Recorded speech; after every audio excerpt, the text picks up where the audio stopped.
बघा नवोदयचं 7वं प्रकरण गणिताचं घेणार आहे आज आपण. 7व्या प्रकरणाचं नाव आहे गणितीय पदावलींचे सरलीकरण. पदावलींचे सरलीकरण हे प्रकरण आहे. आपण स्कॉलरशिप मध्ये सुद्धा शिकलोय की पदावल्या कशा सोडवायच्या, पण अजून एकदा आपण रिव्हिजन करूया. सगळ्यांनी गाईड मधलं पान नंबर 173 काढा. 173 पानावर उदाहरणं दिलेली आहेत. 174 पानावर पण उदाहरणं दिलेली आहेत. त्याच्यापैकी काही उदाहरणं आपण सोडू. तर बघा पदावली सोडवतानाचा सगळ्यात महत्त्वाचा नियम तुम्हाला शिकवलेला आहे. कुठला? पदावली सोडवताना अगोदर कंचे भागू बेव हे लक्षात ठेवायचा शब्द. कुठला? भागू बेव आयुष्यभर लक्षात ठेवायचा हा शब्द. कधी पण विचारला तर झोपेत सांगता आला पाहिजे. पदावली म्हणजे कंचे भागू बेव. आता तुम्ही म्हणाले ह्याचा काय अर्थ होतो मॅडम? तर याचा अर्थ असा होतो, पहिल्यांदा कंस सोडवणे, दिलेल्या पदावलीचा कंस सोडवणे. दुसऱ्यांदा काय? भागाकार. तिसऱ्यांदा काय करायचं? गुणाकार. तिसऱ्यांदा करायचा. चौथ्यांदा काय करायचं? आणि पाचव्यांदा काय करायचं? हा नियम कायम लक्षात ठेवायचा. आता हे नियम सांगितले, पण त्याच्यावरची उदाहरणं आपल्याला कशी विचारली जातात? शंभू ताडबस हे नियम तर माहितीये, पण मॅडम आता नवोदयच्या परीक्षेत उदाहरण कसलं विचारतात? तर पहिलं उदाहरण मी तुम्हाला सांगते. खालील पदावली सोडवा. 15/8 कंसामध्ये -5 8 - 5 अधिक 5 × 7 वजा 45 अधिक 10 आणि म्हटलंय ही पदावली सोडवा. बघा आता काय काय दिले. एकाच उदाहरणामध्ये 15/8 - 5 अधिक 5 × 7 वजा 45 अधिक 10. रोहन म्हणाल, रोहनचे डोळे फिरले असतील. काय आता काय करायचं नेमकं? फिरले ना डोळे? तर डोळे फिरून द्यायची गरज नाही. ताडबसा हाताची घडी एकदम सोपं आहे. नियमाप्रमाणे करायचं. कंस सोडवा आहे असं मांडायचं. 15/8 ह्या कंस सोडवा म्हणजे ह्याचं उत्तर काढा. 8 - 5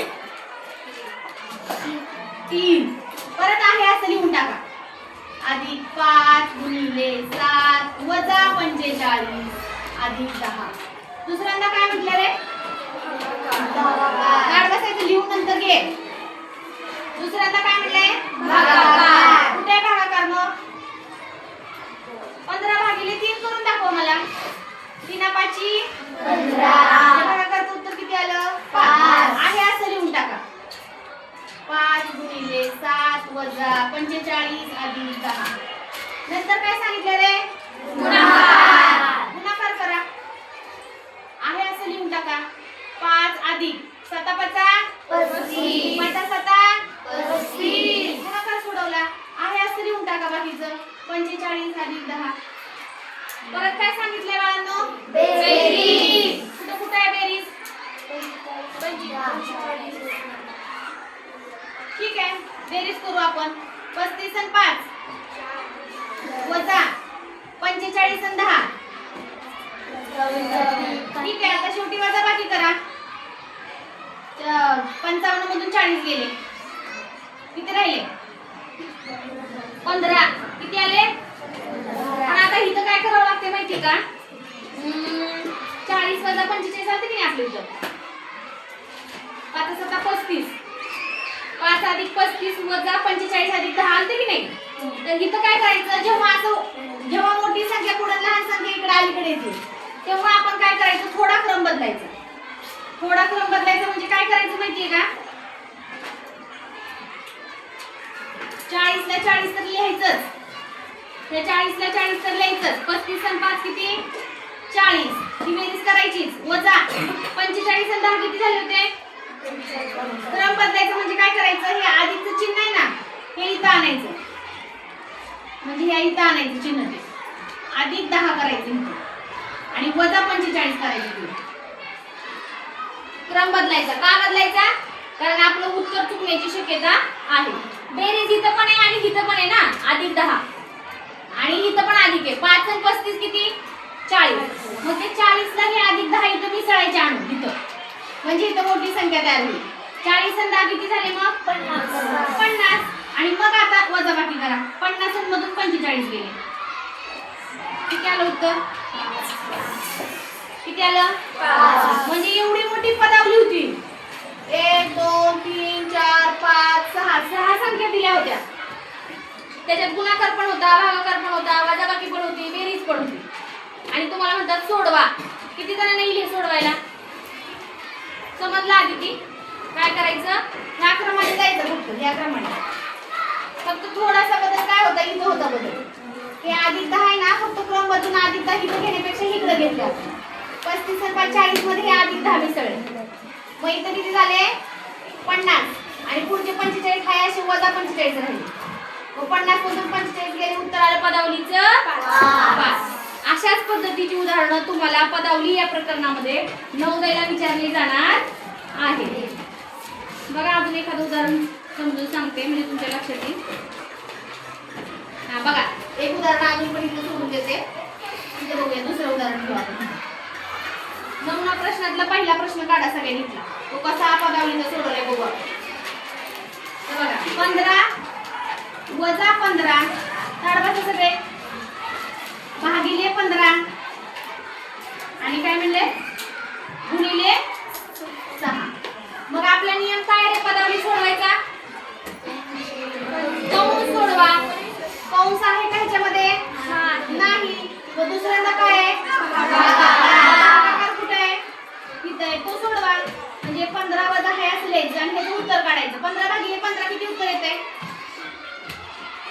15 ला 15 ने भागलं, 1 का 2? 15 1 15. भागाकार किती आला? हे सोडवलं आपण आणि उत्तर काढले 1. आणि गुणिले 6 आहे असं लिहा. परत दुसऱ्यांदा काय म्हणले रे? गुणाकार इथं आहे, तो करा.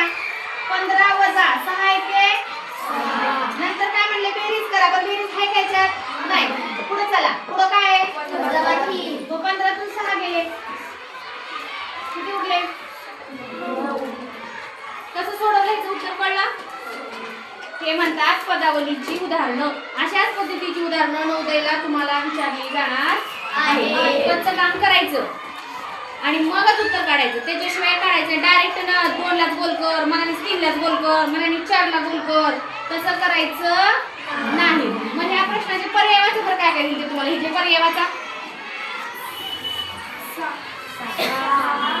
70 9 84. मग आपलं पर्याय क्रमांक किती बरोबर आले? किती?